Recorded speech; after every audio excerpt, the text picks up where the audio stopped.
Assalamu alaikum. Sadır Nurgozovich. Bizdi çın жүрөктөн жакшы көрөбүз, бирок бул нарын жергеси көбүнчөсү 70% жакыр.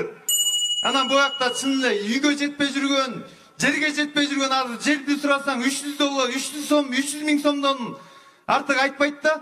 Ан Дагахан бул жакта жатат, аферисттер буларчы. Дениске дагы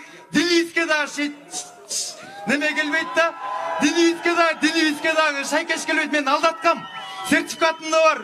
47 мамлекетке жарайт деп коюшкан булар. Мен прокуратурага да бардым былтыр.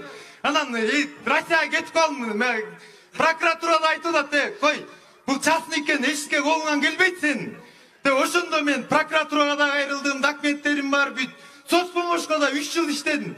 Булар алдап коюшту биздечи. 500дөй, 600дөй балдарды алдатты нарынданчы. Жаш балдарды өлө алдап эле өздөрүнүн үчүн эле иштеп коюшту. Агаканды кетириңиз. Бу карапайым элге чечип бериңиз ошо жерди, гектарлаган жер. Жок, эмне кылып алдады сизде? Эмне кылып алдады? Мен компенсациянын да кереги жок. Нарын эли үчүн могун кетсин. Ошо карапайым элге ошо жерди гектарлап жатышат. Жери жок, үйү жок, көп карапайым элдер бар. Ошолордун баары жатат чын. Ошолорго чечип бергиле жакырларга. Агаканды кетиргиле. Мен прокуратура, мен документим да бар, мен бүт жазып кетем, документтерим да бар, сертификатым да бар, 47 мамлекетке жарайт. Мен алдандым деп. Прокуратурадагы булардын сөзүн сүйлөп атат.